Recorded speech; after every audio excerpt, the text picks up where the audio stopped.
Ralph Alcoholic. Adam Alcoholic. Welcome to everybody that's new, anybody that's joining now. We are in maybe the second third of the 4-step. I wanted to just do a little recap for the people that are new. One of the things that I've experienced as an alcoholic is until I really understood what the problem is, the solution's not going to work. If the problem is alcohol, the solution is abstinence. We see that a lot of people come to AA. As soon as they stop drinking, everything works for them. They fit in, they're part of, the career welcomes them back. You know, they come to meetings once a year. They've been serene since their ass hit the seat in AA. But that hasn't been my experience. My experience as an alcoholic is almost when I stop drinking, the outsides get better, but the insides get worse. And that means that there's something more than just alcohol. There seems to be this spiritual maladjustment, this distortion in my relationship with God, with self, and with others. This need to play God, this need to be right. So I want to talk a little bit about it, just a very quick recap from where we were to where we are. One of the definitions of a program, because we use that all the time in analytics, like in programming, one of the definitions of a program is a sequential set of instructions designed to bring about a result. And what you will see now is some of the very specific instructions. Up to this point, we've looked at the description of the alcoholic, the chapter of the agnostic, and now we're going to talk about some very specifics that create a life that is so difficult that my own mother would look at me and say, for God's sake, son, drink. You were nicer. So these are the questions. Have I seen a person fail that's thoroughly followed our directions? The original manuscript in chapter 5, it didn't say path, it said directions. Do I see that people that recover or do not recover are people that cannot or will not completely give themselves to this simple program? When I look at people that fail in Alcoholics Anonymous, what do I see? It says, have I decided I want what these people have? And am I willing to go to any length to get it? And here's a big question with new people. Am I willing to take these proven steps? It's almost like a pretty descriptive idea of what it means. One of the questions my sponsor had said to me, have I seen from page 23 to 43 that where alcohol is concerned, even myself, I'm constitutionally capable of being honest with myself, that I have a mind that will tell me somehow that despite all this information, I will tell myself the lie and step around that table and believe that lie. That if I do not develop some kind of clarity here and then work with other people, I will begin to tell myself that lie again. So it becomes really important. All these questions, am I convinced, this is powerful, that any life run on self-will can hardly be a success? Have I tried to live by self-propulsion? All specific questions. When life doesn't treat me right, do I exert myself more? Do I become more demanding or gracious? Admitting I am somewhat at fault, am I always sure that other people are at fault? Do I play this finger-pointing game? Even in my best moments, am I a producer of confusion rather than harmony? Am I self-centered? Do I see that my troubles are basically of my own making? It's something I have to see here, okay? Do they arise out of self? Do I believe above everything I must be rid of this selfishness? I must, or it kills me. Do I believe that God can make that possible? Have I had moral and philosophical convictions galore? Can I reduce my self-centeredness by wishing or trying on my own power? All these questions come right out of the book. Do I need God's help? It's a very specific question. So am I going through this?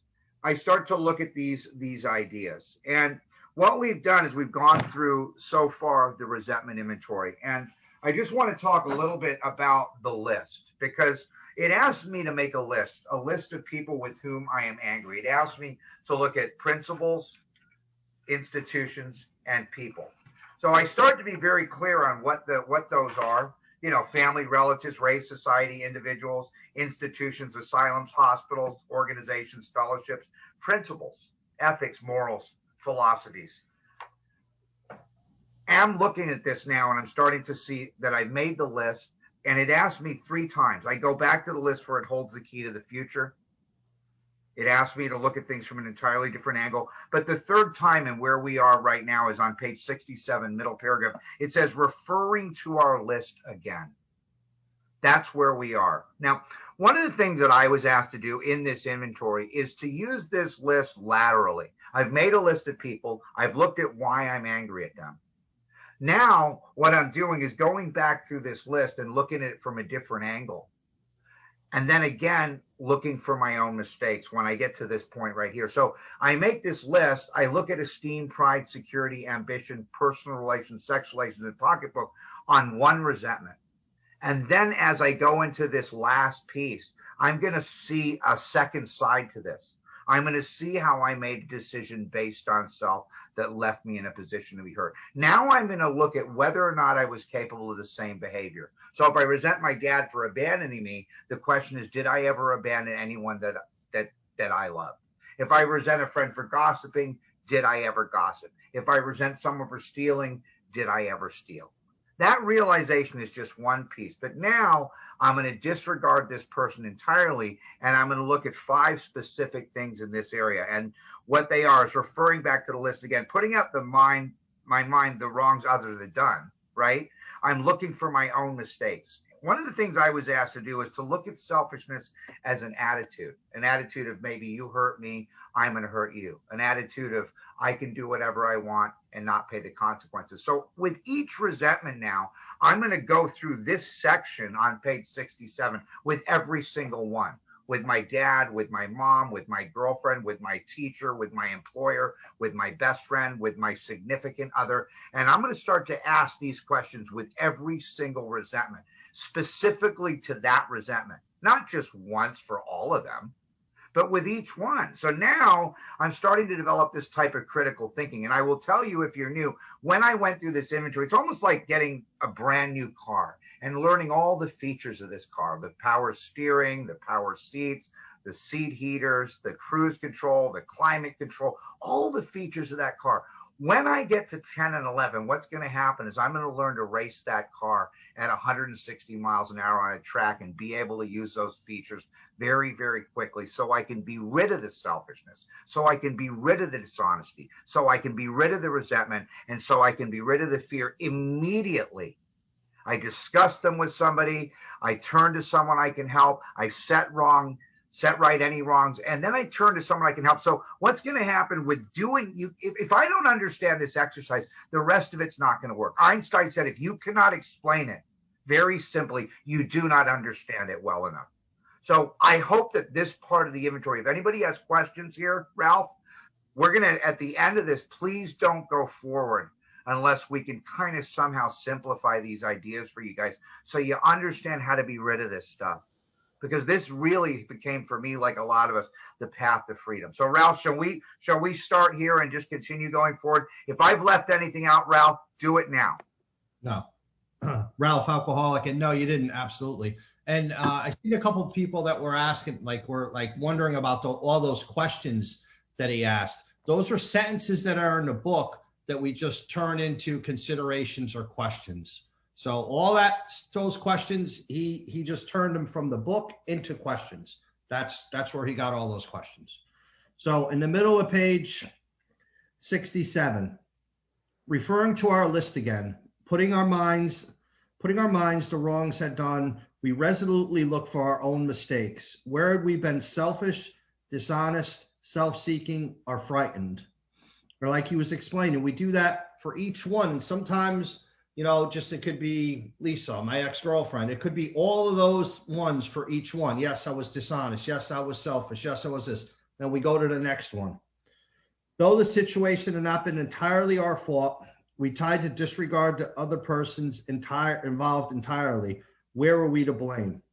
The inventory was ours, not the other man's. So I do things a little different than Adam. When I ask those questions, I have my sponsees write a little short blurb. Well, I cheated on her and blew the rent money. Well, I padded my expense account. I write down a little thing, just a little blurb.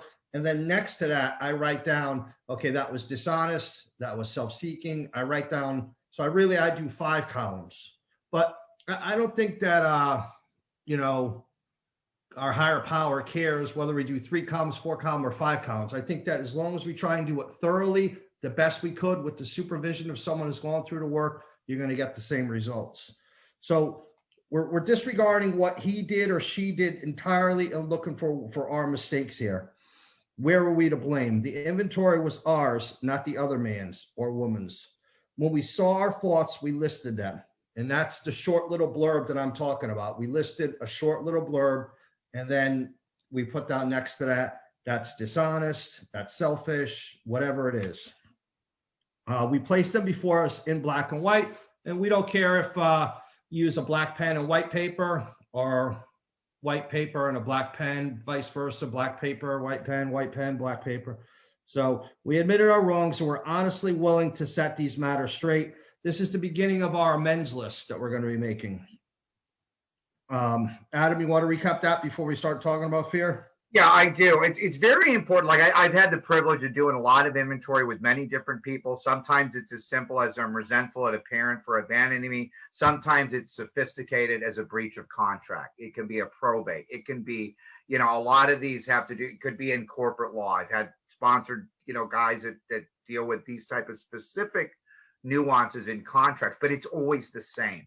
One of the things that we do in this process is to see how I made a decision based on self that later left me in a position to be hurt. Say, for example, I have a dysfunctional or an abusive family. I may not have anything to do with it before. I'm asked to look at before, during, and after with each of these pieces. So sometimes I have nothing to do with it before, especially with things that happen to us as kids that shouldn't happen. And you guys can understand what I'm reading into this. But what I do with it after, and we had this question last week, how I relive, recreate, and reinvent and almost the same event continually in my life. I will continue to replay this type of trauma. In 1935, they didn't use words like trauma. They didn't use words like enabling. They didn't even use the word surrender. But we know now that even enabling, trauma, surrender are all here. All of that stuff is here.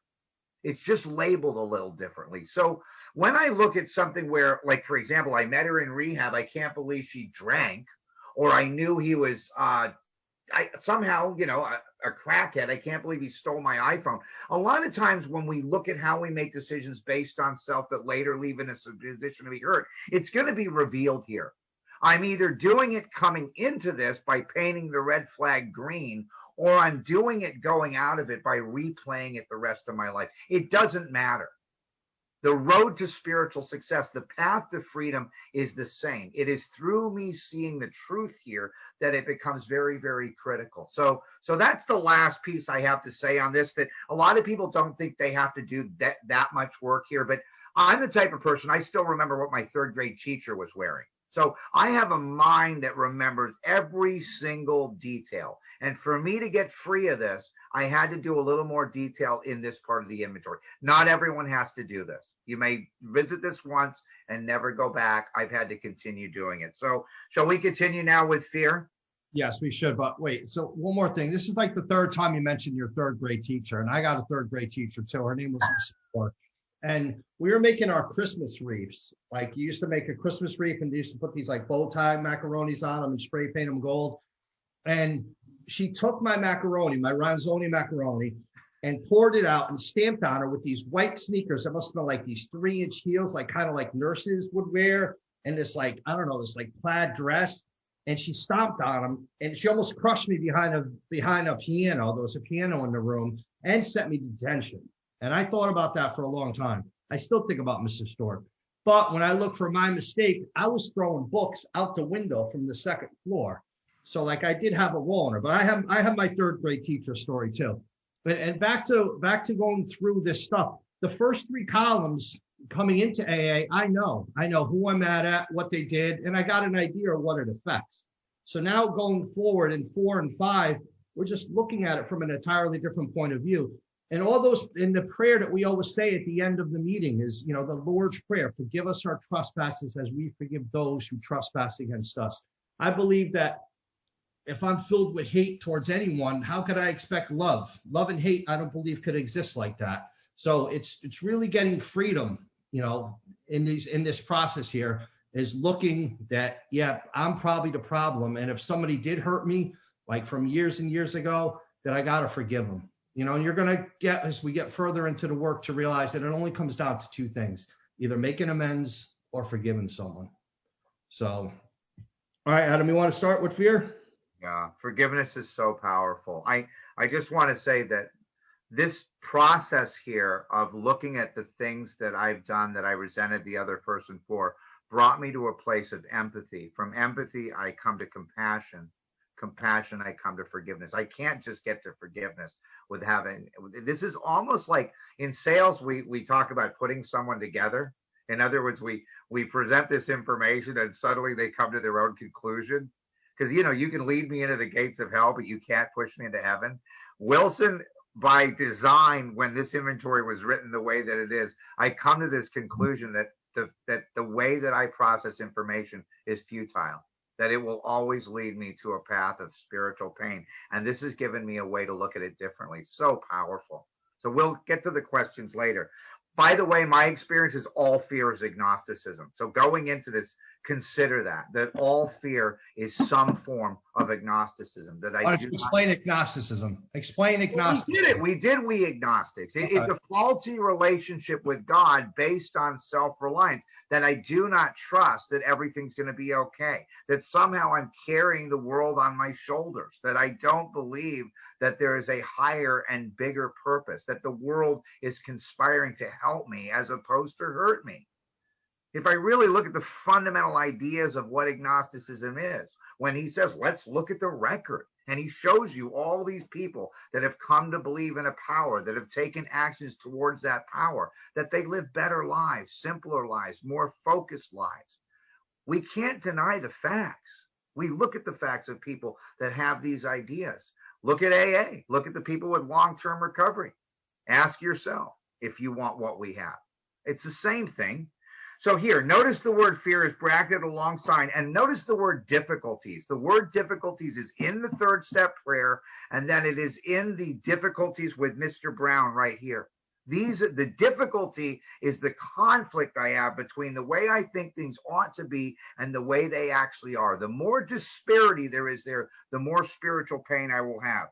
Mr. Brown, remember what he did. He's trying to sleep with his wife. He's telling his wife he has a mistress, and he's trying to get a job. Right? We would have hung that guy. Mrs. Jones, she's ignoring him at the coffee machine every day, right? In the office. The employer and the wife. This short word somehow touches every aspect of our lives. Does it touch every aspect of your life? It is an evil and corroding thread. The fabric of our existence was shot through with it. Now think about this before you send that nasty email. It seems like this. Normal people are intellect over emotion. They think, they process, and they act. I'm exactly the opposite. I'm emotion over intellect. I act, process, and then think. Oops, 10th step. I mean, we're the only people that burn bridges ahead of us. So what is it that causes me to jump right to fear? What is it that somehow I can't superimpose this process of inventory, this process of watching for selfishness, dishonesty, resentment, and this key activator, fear? If I can superimpose these actions suddenly between the thought and the action, all of a sudden, I'm going to start to develop a roadmap here to spiritual success. If you're new, this is the most critical piece in change for someone like me. The fabric is shot through with it. It sets in motion, right? Trains of circumstances. Think about it after you send that email, after you say something to your significant other. And then you go, oh my God, why did I say that? And all of a sudden we step on their toes and then they retaliate. Remember where it says they retaliate? That's the motion of circumstances. Now they're retaliating. And all you could have done was just counted to 20 and you would have been okay. Now you lost your job. You know what I mean?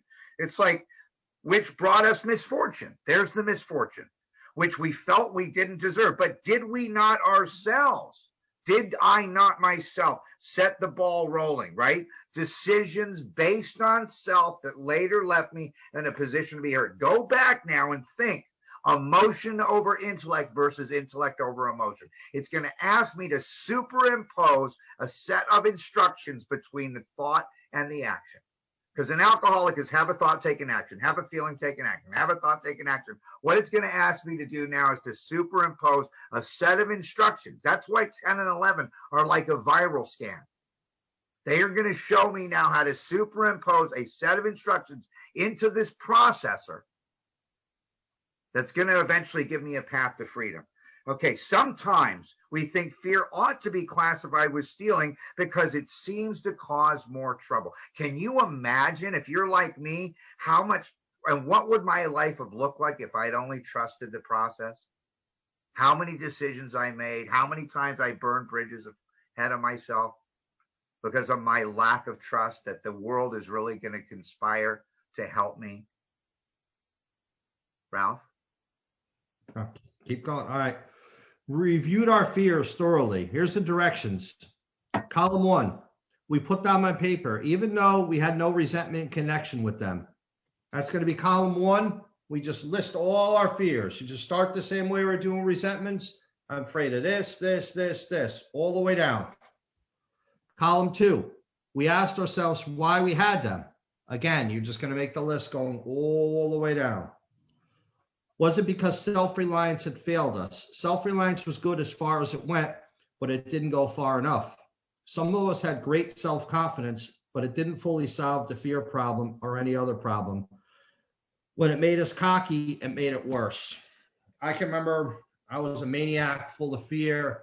Somebody said something to me, or I thought they said something to me. I'll be like, F you, motherfucker, let's go right now. And I don't want to fight this guy. But see, I was full of fear, so I reacted and I said something based on, I made that decision. The next thing I know, I made it worse. When I was cocky, it made it worse. Or if I maybe said something to a girlfriend or a boss or anyone, we make it worse. But here's, Adam, why don't you talk about self-reliance failing us? Well, that goes back to we agnostics. That's the whole thing. Decisions based on self. I see that all the way. Right where it says when it made it cocky, it was worse. I got right there, tough guy, written in big letters, because for a male, and that's where when we talk about sex relations in the inventory, for a male, this thing about, being Clint Eastwood, right? That attitude is like the thing that anytime we're challenged, we go into that mode. And it's very important that I'm able to see that it's the fear. And we have all these acronyms: face everything and recover, false evidence appears real. But at the same time, I have to see that this is agnosticism for me. Yeah. That I don't trust there's a loving power in this universe that has always been with me. So it says perhaps we think there is a better way. So it's giving us an alternative. And one of the things that Ralph mentioned is like column 1 and 2. When I do the resentment inventory, what it looks like is fear of being alone, fear of being unloved, fear of abandonment, fear of rejection, fear of betrayal, fear of disrespect, fear of authority, fear of looking bad. I have this 100 forms of fear. I list the fears vertically, and then I do what the book says. It says we ask why we had them. So fear of being alone, well, why would I be fear of being alone? Because it's painful. Then I ask why I fear pain, because if I'm in pain long enough, I'm probably going to drink. Why do I fear drinking? Because I don't want to die. Why do I fear dying? Because I don't trust there's a God. For me, all the fears, when I start to list them vertically, and I use a grid, almost like a template, where I list them vertically and then I ask why all the way across. And it seems like every time it is fear that there's no God. And I will just say this very briefly. There's a poem called Footprints. A lot of us have heard it. And the short version of that Footprints prayer is, in the deepest, darkest times in my life, when I looked at all the trouble, when I look back at a chart of my life, I see these footprints, these 4 footprints. And every time there was trouble, there was only 2. And I said to God, every time I saw there was trouble, you promised me, God, if I walk with you, you would never leave me. And I see every time I had trouble that there was only one set of footprints. How could you have left me in those times? And God says, that's not when I left you, dummy. That's when I carried you, right? And the thing about it is most of us, a lot of us like myself, because I'm a believer, I used to tear up because I knew when I overdosed or I got shot or I had a car wreck or, when I remember losing somebody that I loved, that there was that moment where I felt safe and protected, that there was something in my life. And the reason I get emotional is because I can see that when I look at my history. But the thing is this, all the fear that I have in that third column would not have been there if I had trusted God. Every single time that I had that fear, Ralph, it was because I did not trust. Yet when I look back at my life, it's so fascinating how I don't want to give God credit. When I look historically at my life, I have been carried through the most awful situations with love and with kindness. And to be here at this moment, I feel it all around me. There's been a loving God. But when I get in trouble, I always default to self. I always default to self. And what it's asking me to do here is default to God. Default to God because, like I said, when I was on that gurney with the guy over me with the paddles, all I know is God, right? And as soon as my ego rebuilds, suddenly there's this huge wall between me and God. And that's where I have that coin. It says the greatest battle in a man or woman's life is not against their brother or sister. It is against themselves. It is self that blocks me from God.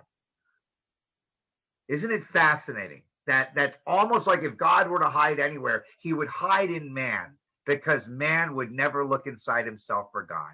And isn't that what it says? The fundamental idea is within us, every man, woman, and child. It is like we are looking through these pinholes at the world, and each one of us is a conduit of God, yet we cannot see it. But hopefully we can see it in each other. And that's why together we can walk through this fear inventory and become empowered, if that makes any sense at all. Makes a lot of sense. So getting back to the stealing, I was taught the stealing, it's not so much like a monetary thing, but, when I'm with my family and I'm worried that my mom's going to find out about this, or if I'm worried about this, I'm stealing from the time, I'm stealing from the present. So that's the type of fear they're talking about on the top of the page. And there's another website, it's not conference approved, but it helps a lot of alcoholics. It's called the Jaywalker. It's the jaywalker.com. If you go there, it really deeps down into what Adam was talking about, where I'm afraid of being alone. And it could really dig down deep to get into the cause of it. And another thing I want to say on fear is what we do is we ask the question, what would it look like if you didn't have this fear? And it's a big difference. It's about changing your perspective on it, and continuing in a reading, it says, perhaps there is a better way. We think so, for we're now on a different basis.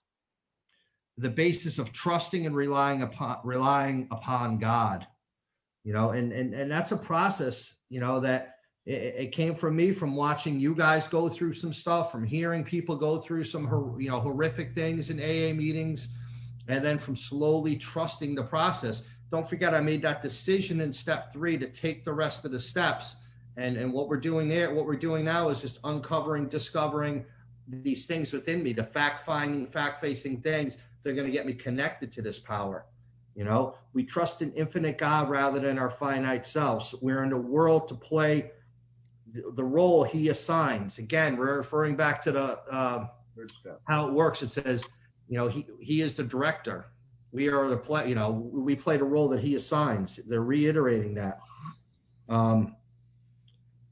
Just to the extent we do, we think he would have us humbly rely on him. And again, him is capitalized. Does he enable us to match calamity with serenity? And again, as a newcomer, I got newcomer problems. I got money problems. I got job problems. I got all kinds of problems. And when I'm reading this with somebody, it doesn't look like that God is the answer. But, if I stay sober for another couple of weeks, on March 17th, I'll have 20 years. So I have experience now, and I have faith of trusting God, going through so much stuff, having had huge success financially, losing it, getting it back, getting her in my life, losing her, all these things that we get to go through by trusting upon God. We never apologize to anyone for depending upon our Creator. And that's really powerful, because where I come from, we don't talk about, our relationship with our higher power. We're at the bar. We're not talking about that. We're talking about our relationship with booze, our relationship with drugs, our relationship with everything else, all fake stuff. Go ahead, Adam. Well, are we going to start? We didn't finish that. We didn't finish that paragraph. Shall I finish it? Yeah. We never apologize for anyone depending on our Creator. We can laugh at those who think spirituality is the way of weakness. Paradoxically, it is the way of strength. The verdict of the ages that faith means courage. All men of faith have courage. They trust. Notice the word trust, it's used several times here, okay? They trust their God. They never apologize for God. Instead, they let him demonstrate through us what he can do. We ask him, here's a prayer. Okay, this is a prayer again. We ask him to remove our fear and direct our attention to what he would have us be at once we commence to outgrow fear. If you see, there's a lot of third step here. The role, third step. We were talking about that a couple weeks ago. There's the story of the hippie, I mentioned that I wasn't going to say because it takes too long, but this hippie goes into this barber and he's talking about God and spirituality. And the barber says to him, there's no God. How can there be a God with famine and plague and war and all these horrible things that happen?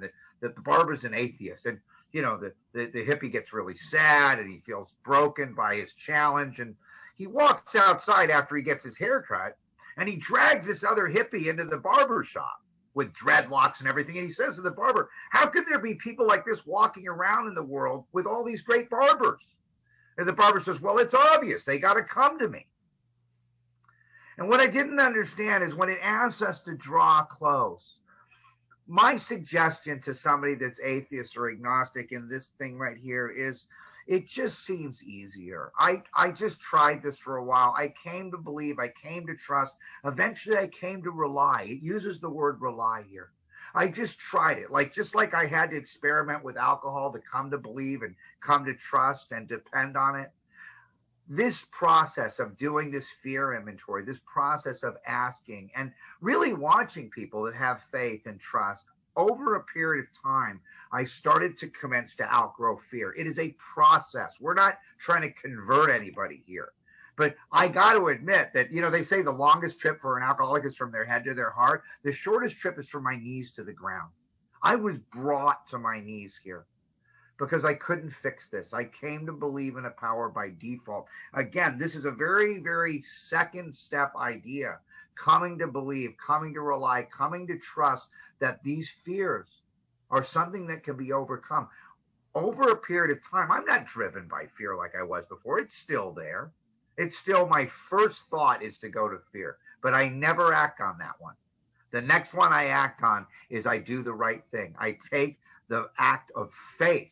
And you know what? Over a period of time, like the tale of the two wolves, it's the one that you feed that becomes the one that dominates your life. And that has been the one of faith. If you're new, I hope at this point you might start to move in this direction, because this has been the solution to alcoholism for me and a lot of us.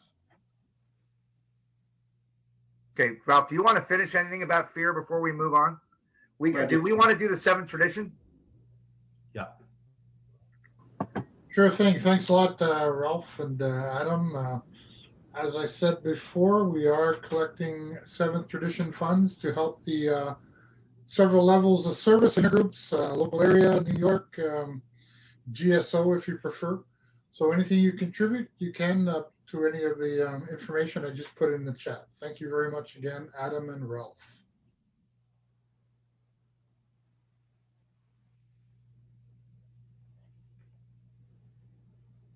Ralph, do you want to continue?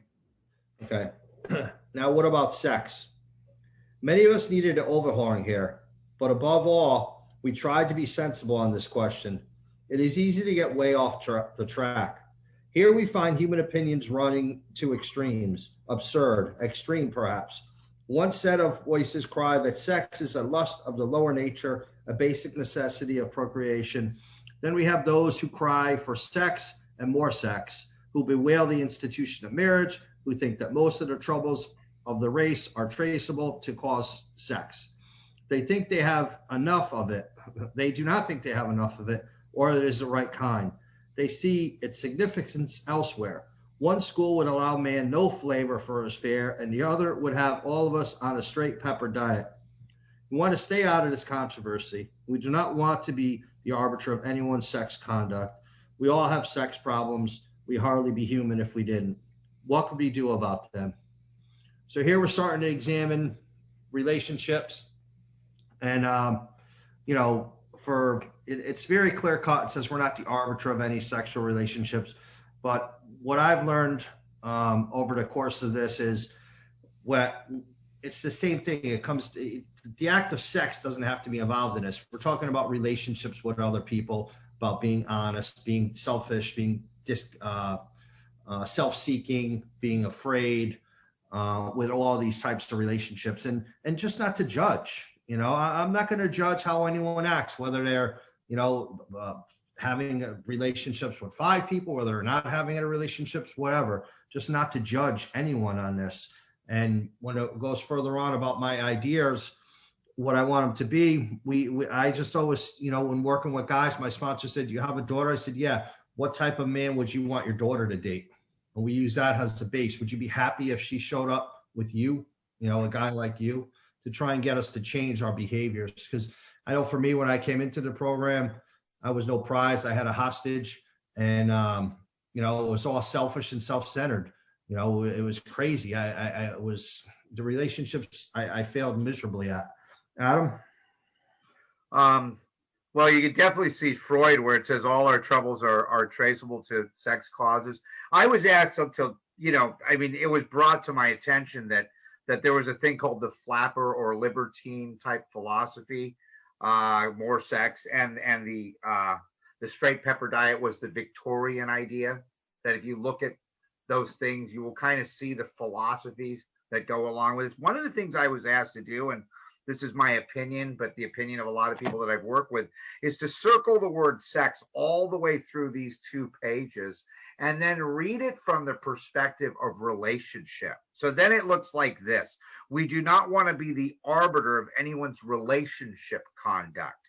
We all have relationship problems, okay? All the way through this, to shape a sound future for our future relationship, because we're gonna look at 9 specific questions here. And one of the ways that I was asked to do this before we go into the next paragraph is to take an 8 by 11 piece of paper and write the 9 questions. Where do I unjustifiably arouse bitterness, jealousy, suspicion? Where am I selfish, self-seeking, dishonest? Where am I inconsiderate? Where am I at fault? What should I have done instead? And I know I ran through that quickly, but I list that on a piece of paper, and then I take each significant relationship that I've had and I answer those questions specifically for each relationship. On the next page, it's going to also ask me for motives. And again, Ralph had mentioned there's a website.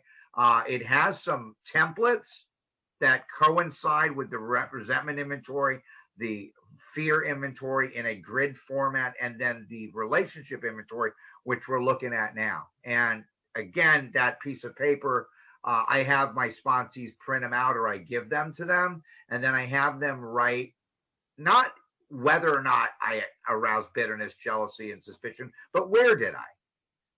They don't get out of it with yes or no in any of these. Did I? No, it's like, where did I? Where did I unjustifiably arouse bitterness or jealousy or suspicion? I've done it myself. I've done it even with long-term recovery. I've done that. I could just glance at somebody in a restaurant with my girlfriend and arouse a little bit of bitterness. It doesn't take much. You know what I mean? Jealousy and suspicion can all come up in about 2 seconds if I'm not careful how I conduct myself. So it's very, very important for me to be aware of this, because I do not want to create harm. If you look at it, it is about creating harm, and it's also about being aware of your partner's emotional hotspots, because that's something I'm going to become aware of. And when I do these things, I'm also going to be aware of other people's spiritual sickness when they arouse jealousy and suspicion and bitterness, and they're inconsiderate, right? It's not that attractive. After you've done this work for a while, I'm not as attracted to spiritually sick people because I can't deny it. I admit it. I acknowledge it with another human being here in this part of the book. And eventually I'm going to come to a place where I'm going to be rid of it, to be rid of. Remember the word rid of, to be rid of the things in me that are blocking me. Once these things are acknowledged here, I'm going to start to look at 6 and 7 where I can remove them. Again, this is a process that is very specific in its nature. There is a logical purpose to doing what we're doing right now. So, Ralph, should I read the next piece? Yeah, and continuing with that thought, you're also going to start to see patterns too as you go through your life with these relationships of the same behavior, patterns. And in my case, they were worse. I was getting worse and worse, but with the same defects throughout. Fear-driven, selfish, dishonest, the same almost in the resentment part, but regarding these relationships I was in. Go ahead. 7. Okay. So we review our own relationship conduct. I'm reading that into it. I know it's not there. over the years past. Now, again, I do this on a template. I give my sponsees the template. I ask them to write on each significant relationship, maybe junior high school, middle school, high school, college, and so forth. Okay. Where had I been selfish? Okay. I'm looking at it. Where had I been dishonest? The lies I tell myself. Don't tell them you love them if you don't. They're, a lot of times when you're in a relationship with someone, you don't meet them. You meet their representative, right? You meet them later. At first, you meet their representative. Where am I inconsiderate in the relationship? I may be inconsiderate in a lot of different ways. Okay. Who did I hurt? Okay.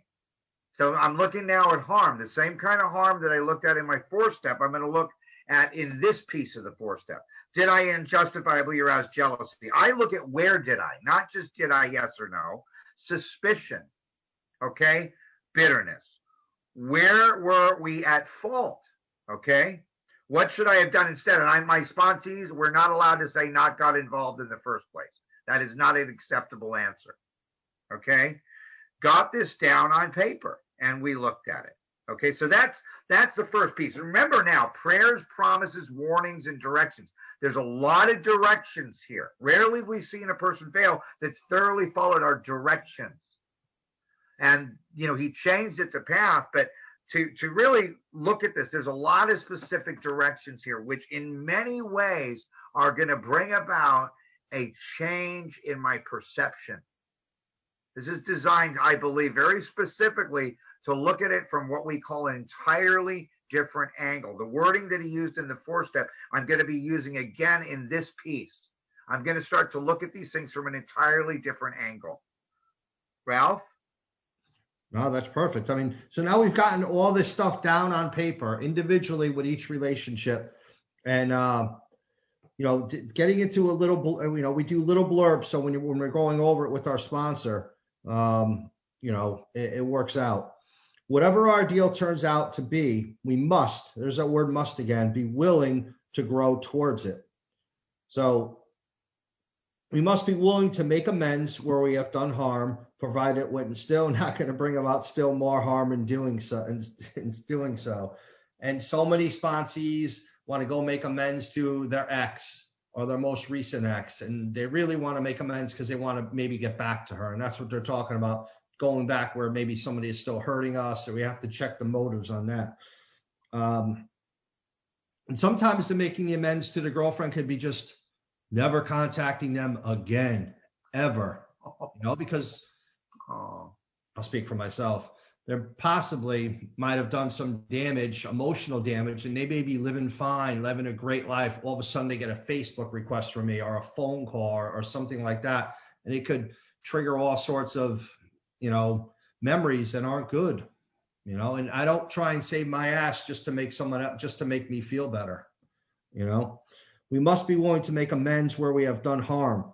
When I got sober in Florida, I was on probation for 2 years until I paid back my restitution. I couldn't leave. And one of my exes, I had to go make restitution. So when I got a travel pass, I went back to Connecticut and I said, yeah, could we meet? And we met at a diner. And I had $450. I had taken $350 for a car payment. And I invested it in a business deal that went south. And so I go there and I prayed beforehand. I went in there to meet her. She shows up and I said, here, I talked. I told her what I was doing and stuff. And she started to cry and she was very mad. She was mad. She was like, why couldn't you be like this when we were together? And she didn't want the money, but it did a lot of harm to her. Her seeing me like as a sober man. So, when it comes time to making amends, which we're not there yet, you have to be very, very careful about making things worse. Remember, we always we ask ourselves to mold these ideas and help us to live up to them. So what we do is we try and strive to not do the behaviors that we were, and we write out the type of man that we want to be, the type of man that I would want my daughter to be. That's what we write out, these characteristics that I write out. When I heard other people say, well, we write out the type of girl that you want to be with. That's not what we're doing here. We're writing out the type of man that I want to present into the new relationship. I want to be a man that's honest. I want to be a man impeccable with his word. I want to be, certain things that I want to live up to. Remember always that our sex powers were God-given and therefore good, and neither to be used lightly or selfishly, nor be despised or loathed. Whatever our ideals turned out to be, we must be willing to grow toward it. We must be willing to make amends where we have done harm, provided that we still do not bring harm in doing this. In other words, we treat sex as the end of a problem. In meditation, we ask God what we should do about each specific matter. And this is each specific name on the list. We're asking God, and in this case, what I suggest we do is go over it with our sponsor so we don't make some of the mistakes that I've made. Whatever the answer specific matter, the right answer will come if we want. And that is my experience. Adam? As far as the ideal goes, again, like Ralph had said, I came up with those things like loving, compassionate, loyal, considerate, supportive, generous, responsible, steadfast. I had to put a lot of thought into that. What is an ideal? It is something that I hope for. And can I become that? They tell you, become the person that you want to be in a relationship with. I know that sounds really weird, but it's like those were things that I had to admit and acknowledge.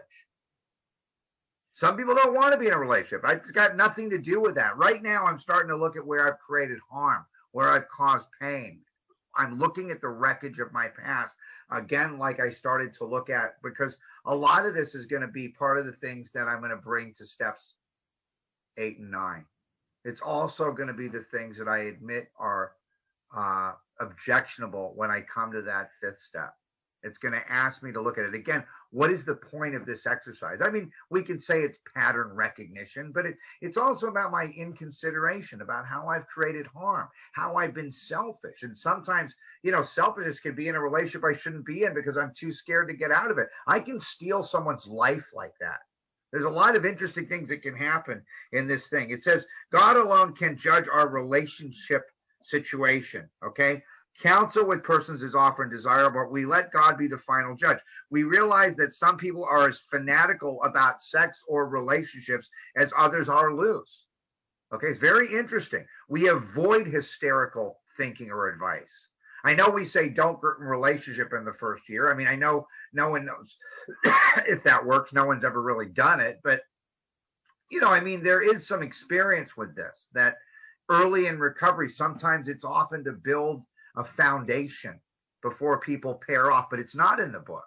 And it's very important that, I didn't get involved for my first couple of years. I worked on my recovery, but you know what I mean? A lot of people are married. We don't give people hysterical advice about, they tell you maybe don't make any major decisions until you figure out who you are and what you want, because people make very rash decisions in their first 3 or 4 months of recovery.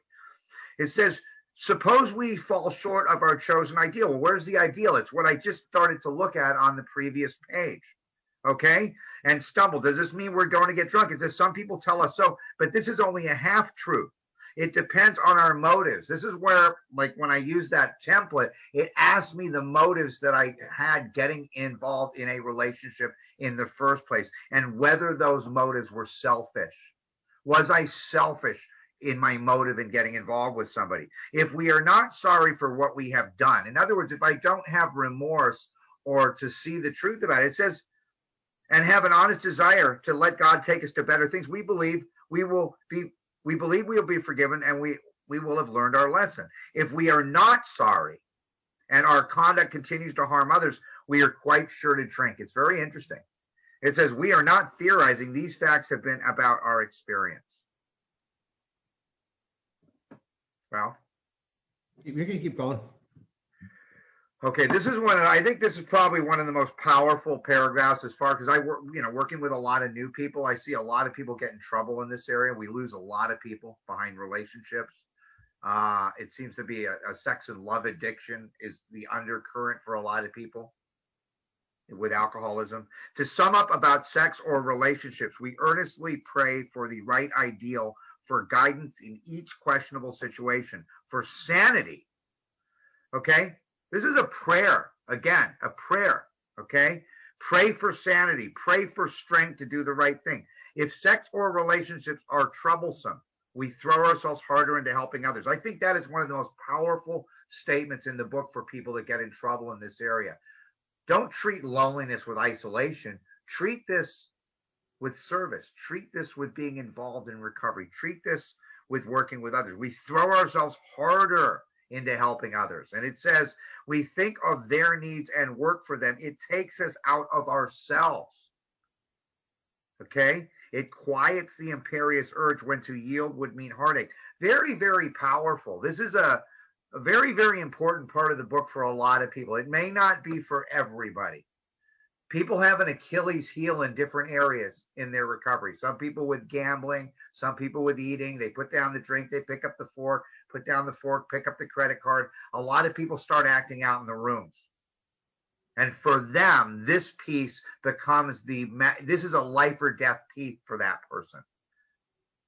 You know, like in chapter 3, we switched from Scotch to newcomers. Have you ever heard that before? It's like you see people doing that in recovery. And not only do they destroy their own life, they destroy someone else's. And it's very, very important to understand this piece, because once they've done this work, they can't do it without full knowledge of what they're doing. It's very, very important. Yeah. And the sanity, the sanity they're talking about is the ability to see the truth in their motives and in these relationships. And this part of this paragraph, this is where most what should be red flags get painted green with a lot of people that are new.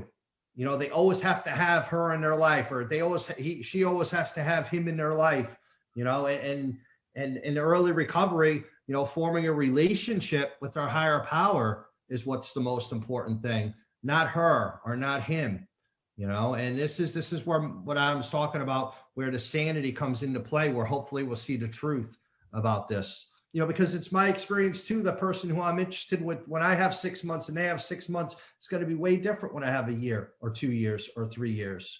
You know, I'm still sick. They're still sick. What kind of person's going to be into me when I'm fresh out of jail, you know, living in a sober house? You know, it's not that's part of recovery, but what I'm trying to say is the ability to really have a relationship. And for me, developing that relationship, what is a relationship? A relationship is a two-way thing, communication. And I had to develop on the relationship with my higher power first. So this takes ourselves, did you finish that paragraph? Yeah, I think this is a good place to stop, because right now the next paragraph is going to be a set of questions that I would work through with a sponsee after they've written the inventory. These are a set of closing questions that finds out if they're actually ready to do their 5th step. So I would think, Ralph, if we give everybody this final week that wants to write inventory, that wants to do a little bit more, then the next chapter is going to make a lot more sense.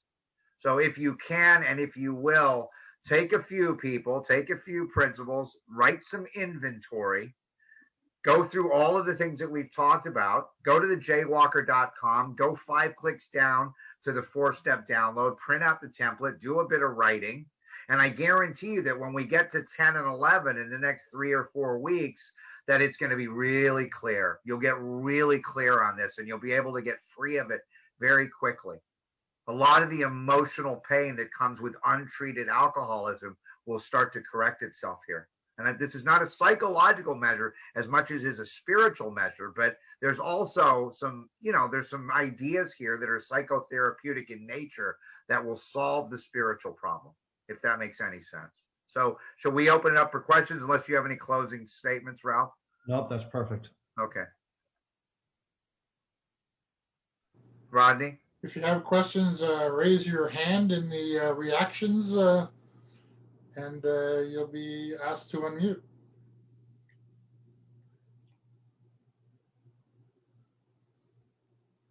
Looks like everybody got the point. This is the most difficult part of the process. I'm surprised no one had. Here we go. David from Venice.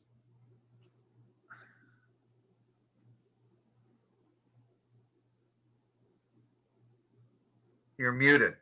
No, you're good to go, David. He's still muted. Your microphone is toast, maybe. It's muted now, David. There you go. Hi. Yeah, I think your microphone is having trouble. Do you want to Anybody else? type in chat and I can relay it? We can get back to you, or you can do it that way. Okay, let's go with Tracy. Okay. Yeah, I'm wondering when it comes to resentments and the column where I take a look at what I've done, is it what did I do after that person has offended me that I resent, or is it what did I do to set myself up before they acted towards me, which I resent them from? Do you see what I'm saying, or is it both? Yeah, it's both. It's both. In fact, what the format that I use, the top of the second page looks at the realization, which is going to ask me, it says, we realize that people who offended us were also perhaps spiritually sick, right?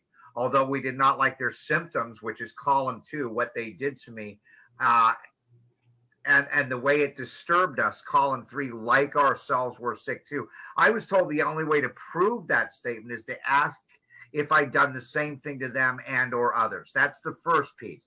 The second piece is the self-seeking, which are the actions that I took either to maintain the resentment, right, which means after, or actions I took to even cause it. So I'm looking at before, during, and after.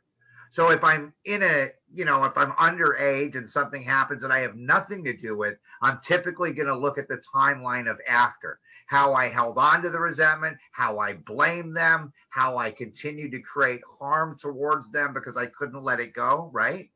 Or on the other hand, I may have made a decision based on self, like the investment was too good to be true. They were going to pay me a 16% annualized return with little or no risk, right?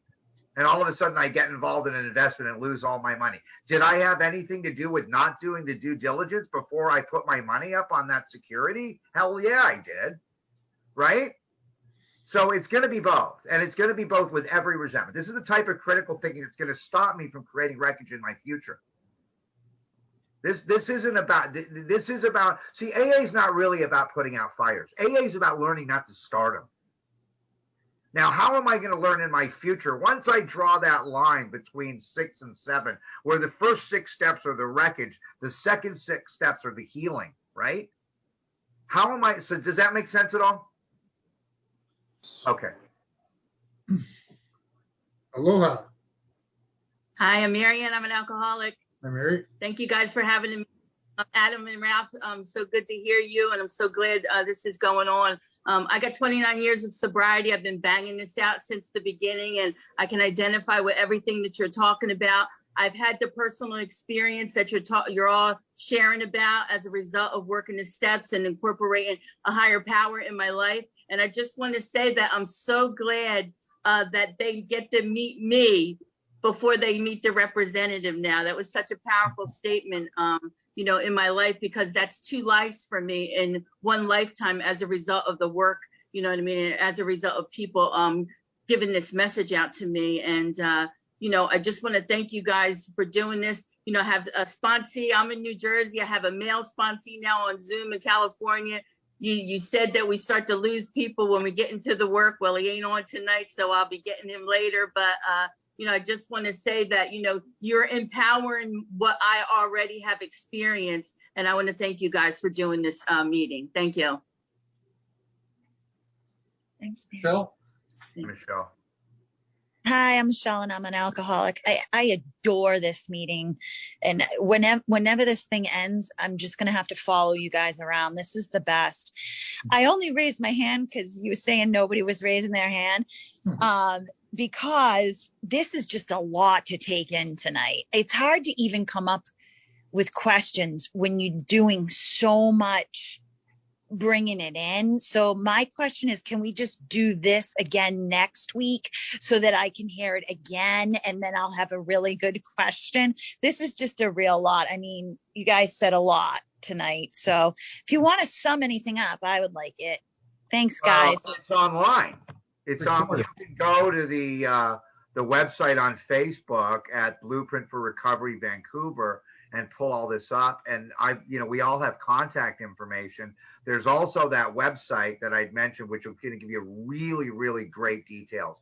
You can go as deep into this as you want. You can just skim over it, and or you can get my sponsor used to say, "How free do you want to be?" This, like it says in the spiritual experience, in the third appendices, it said what seldom could have been accomplished by years of self-discipline often occurs in a few short months. I mean, I'm still like absolutely amazed at the freedom that's available by doing this simple process. Somehow God lies between the thought and the pen. The more I write in this particular format, the more my life gets, it's just like really beautiful. I'm telling you, it is a path to freedom. And that freedom leads me to not having to drink anymore. And that's what this is really about. I don't want to drink anymore, but I want to be happy too. Thank you, Michelle. Tracy, you have another question? Yeah, my third question or second question is the third column, the affects my. I had somebody tell me that that's only how you were affected when the resentment occurred, when the incident happened.